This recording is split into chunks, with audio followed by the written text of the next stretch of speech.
In a quiet seaside town along the Ligurian coast, nestled between two crumbling cliffs and cloaked in fog, stood a forgotten cathedral, Santa della Maria, Saint of the Tide. Beneath the church, in a basement carved from the salt-stained stone, was an aquarium like no other. It was not open to the public. There was no signage. Only the clergy knew of its existence, specifically Father Luca, a man with a sickly pallor, shaky hands, and an unhealthy obsession with marine life. Years ago, during a pilgrimage to the Americas, Father Luca had brought home a strange species of shrimp he discovered in a now-defunct research facility in Arizona. Their carapaces shimmered with iridescent hues. They were the color of spilled gasoline and flashing club lights. They danced in their tanks like souls trapped in disco purgatory. Father Luca became obsessed. He fed them rare salts, whispered scripture into the water, and most disturbingly, experimented. But not with science, with sacrilege. And on June 21st, the summer solstice, everything changed. Rico Moretti, age 17, was a runaway and a part-time janitor for the church. He'd been squatting in the attic, sleeping in the old confession booth to stay warm, and doing odd jobs in exchange for leftover communion bread. That night, while cleaning the subchapel, Rico found a note on his mop bucket. Clean the lower crypt. Father Luca. The lower crypt, he hadn't even known it existed. Curious, Rico pried open the old trapdoor behind the altar. A narrow staircase descended into darkness, pulsing with the low hum of bubbling water. He carried his mop, flashlight, and paint bucket, left over from tagging rooftops earlier. The bucket was full of tie-dye runoff, and the last bit of a tab he didn't finish taking the night before. It had melted into the paint, creating a swirling psychedelic soup. As Rico descended, he slipped. The bucket flipped, and the entire Technicolor concoction splashed across the tank nearest the stairs. He barely caught himself, but the water hissed. The shrimp inside immediately began to convulse, their translucent shells turning opaque, shifting violently from pink to neon purple to ultraviolet black. Their antennae grew longer. Their eyes rolled back. The tank lights shorted out. From the center of the tank, something began to rise. Rico staggered backward, still high from the fumes, trying to make sense of the form surfacing. At first, it looked like a shrimp, then like a curled-up cat. Its head, definitely a cat's head, floated up, slick with brine and ink. But it wasn't a dead cat. It opened its eyes and smiled. It moved like a glitch in a video game, all jitter and stutter, its segmented tail twitching erratically as it climbed the glass wall of the tank with the grace of a ballerina and the menace of something deeply wrong. Its fur was wet, but not matted. Instead, it shimmered, tie-dye patterns shifting and pulsing across its face like animated veins. Its eyes were wide and human-like, impossibly intelligent and hungry. Rico screamed, but he couldn't look away. Trippi Troppi Pressed its face against the glass and mouthed something. Vieni a ballare con me. Come dance with me. And the tank shattered. What happened next was a blur of neon blood, skittering legs, claws that clicked to the beat of some otherworldly rhythm. The walls pulsed with light, and the screams of the other shrimp, yes, they screamed, rose to a deafening crescendo. When Father Luca returned at dawn, the basement was soaked in a rainbow of ichor. Rico's body was never found, only his jawbone, chattering unnaturally, even in death.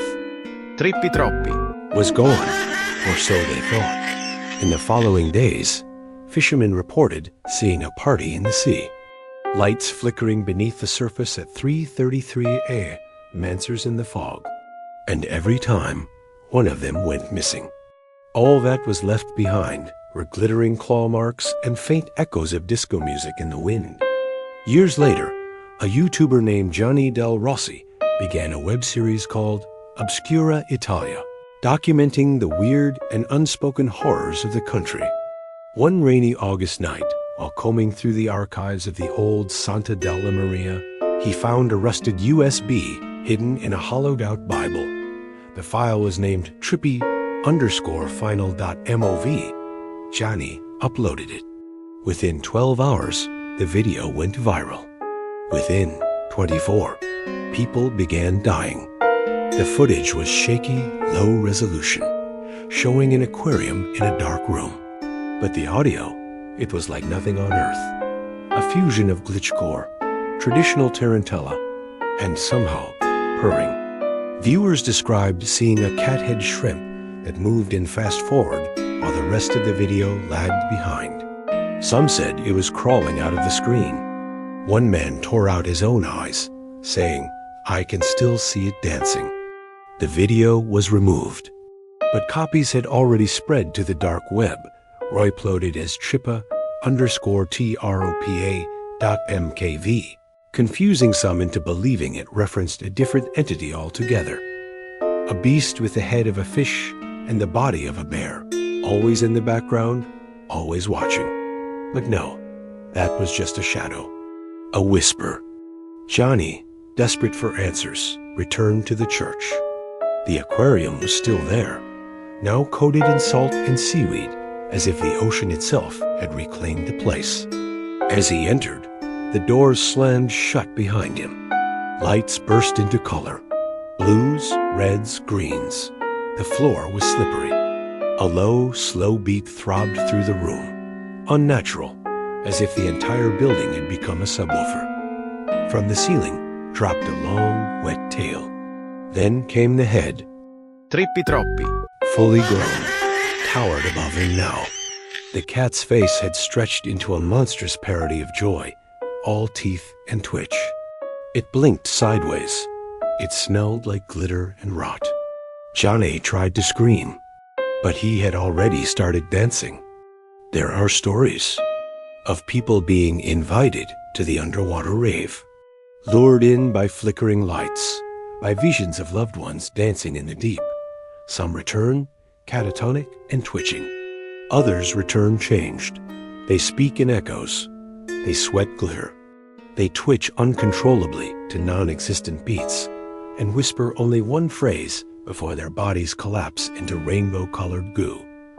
Vieni, a ballare.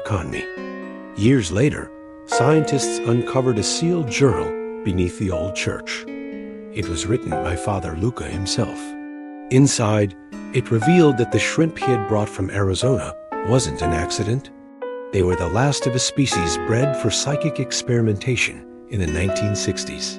Organisms designed to reflect the subconscious desires of anyone around them, amplified through sound and color. The LSD? The tie-dye? All it did was unlock what was already inside them. The truth?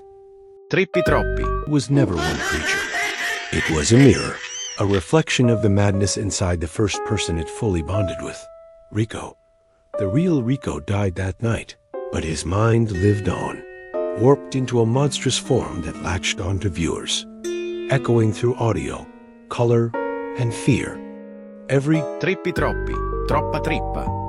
Tre topi trotterellano, tra tromboni tritati, triplicando trottoline tropicali. E chi troppa vuole, nulla trippa! reciting sense was not a monster. It was a signal, a transmission from Rico's mind, still dancing, still waiting for a partner, still whispering, Vieni e ballare con me. You didn't just hear a story. This is a warning.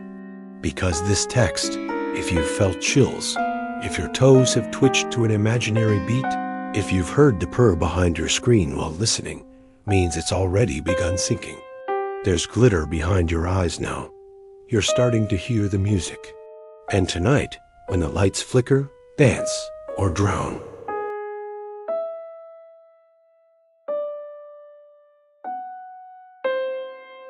Thank you for tuning in. Please leave a like and subscribe, and I'll see you again next week.